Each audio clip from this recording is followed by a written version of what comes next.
السلام عليكم. تعالي بقى لما أقولك طريقة أمي الله يرحمها في الكرنبيت اللي محدش داقه من تحت إيديها إلا سألها على طريقتها. وبالرغم من بساطة الطريقة وبساطة المكونات اللي كانت بتستخدمها إلا إنه كان بيبقى مقرمش جدا ومش شارب زيت نهائي. هقولك على طريقتها، بس أمين عليكي لو عجبتك الطريقة ياريت تدعي لها بالرحمة. ويلا نشوف عملته بالطريقة الحلوة دي ازاي اللي كل لما اعمله بيها الولاد يفكروا فرايد تشيكن. معايا هنا بقى كرنبيتين صغيرين، لو انت الكرنبيت عندك افضل هيبقى المقدار دوت لكرنبيته حلوه كبيره. ببتدي اقطعها زي ما انت شايفه كده بنفس الطريقه، تخليش السكينه تلمس الوردات، هتاخديهم تشطفيهم بالميه فقط وتصفيهم وتجيبيهم. معايا هنا معلقه حله على النار، احط لها معلقه كبيره من الملح ومعلقه كبيره من الكمون، وعشان نقضي على ريحه اي حاجه مش حلوه تطلع مننا بحط عليها لقمة عيش. ودي كانت تكت مامتي الله يرحمها، ان اي اكل ليه ريحة او مثلا طلع له ريحة شياط او حاجة تمتص ريحة اي حاجة من الاكل، كانت تحط رغيف العيش على وش الرز دي مثلا يمتص ريحة الشياط. او لو الاكلة مثلا من حيالها برضو، ان لو الاكلة حيل امهاتنا كلنا زمان، ان لو الاكلة مالحة شوية كانوا بيجيبوا بطاطس كده ولا بطاطستين تحطهم في الشوربة تمتص الملح كله منها. نفس الوضع هنا، نفس الفكرة. لقمة العيش دي مش هتحسسك ان انت بتعملي كرنبيت نهائي، مش هتطلع ريحة خالص للكرنبيت.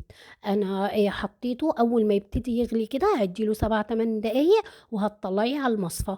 معايا هنا بقى للخليط السائل 3 بيضات او 4 براحتك زي ما انت عايزة. كل ما تزودي في القيمة الغذائية بتاعة الأكلة بتعلى. انا هنا استكفيت ب3 كبار، حطيت عليهم معلقه كبيره من الخل وكوبايه من اللبن، ومعايا نص كوبايه لبن تانية خليها جنبي. معايا هنا كوبايه من الدقيق، لكل كوبايه دقيق بحط معلقه ونص كبيره من النشا ومعلقه صغيره من البيكنج باودر. وهقلب. هنا بقى بيختلف القوام وبيختلف الدقيق من نوع لتاني، عشان كده قلتلك انا معايا نص كوبايه من اللبن هشوفها. هنا بقى بقولك ان انا هعملها بطريقه مامتي. فالبهارات هما ما كانوش يعرفوا غير الكمون والكزبره والبهارات البسيطه دي، فانا حطيت لها معلقه. مامتي كانت بتحط لها معلقه كبيره من الكزبره ومعلقه كبيره من الكمون والملح، معلقه صغيره من الشطه ومعلقة من الفلفل الأسمر، ومعلقة كبيرة من الثوم المفروم. لو انت عايزاه سبايسي افرومي بقى مع الثوم المفروم ده، افرومي معاه في الكبة قرن فلفل حامي أخضر أو أحمر. كمان معايا نص حزمة من الشبت والكزبرة.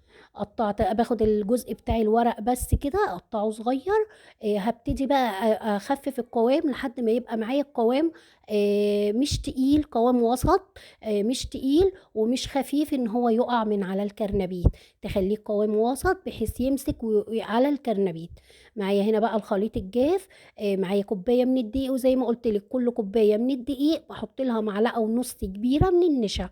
حطيت عليها كمان نص معلقه كده صغيره من البيكنج باودر ومعلقه صغيره من الملح ونص معلقه من الشطه.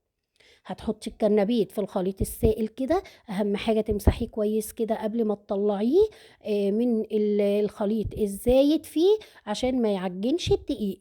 بتحطي في الدقيق بقى كده وتقلبيه من كل الجوانب، خليه يتغلف كويس جدا. انخليه بين صوابعك كده كأنك بتعملي فراخ مقرمشه بالظبط او فرايد تشيكن بالظبط. بصي الطريقة تاني اهو، بتطلعيه غلفيه بالدقيق كويس جدا.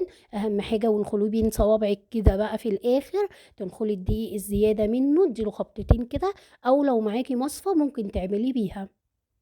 بقولك نفس طريقة التغطية بتاعة الفراخ المقرمشة.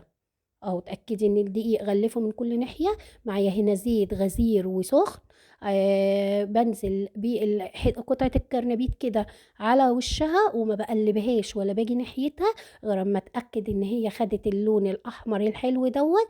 ابتدي بقى اقلبها على كل جنب، يعني مش بقلبها على جنب غير اما اتأكد ان هي خدت لون حلو. هي ما بتغيبش، لازم تبقي واقفة قدامها قلبي على طول عشان ياخد لون حلو معاكي ما تغمقيهوش. بس هتطلعيه بقى على شبكة، أنا باطلّعه على شبكة مش على طبق ولا حتى على مناديل مطبخ بصراحة. باحس إني أمّا باحطه على شبكة قرمشته بتزيد معايا وبيفضل محافظ على القرمشة اللي خدها من البريدنج أو من التغطية، خليط التغطية اللي إحنا عملناه دوّة، بيحافظ على قرمشته جدًا، كمان لو في نقطتين زيت زيادة والّا حاجة بينزلوا. بس أنتِ هتشوفي معايا في الآخر الصينية فضلت تحتيه ناشفة جدًا، مش شارب أي زيت نهائي، طالع مقرمش خالص. اسمعي معايا بقى صوت قرمشته. بس هو باين. بُصّي بقى، بُصّي الأشكال والتعريجات اللي بتبقى في دجاج الكنتاكي أو الدجاج المقرمش ده، هو آخد نفس الشكل. قرمشته فظيعة، مش شارب زيت نهائي.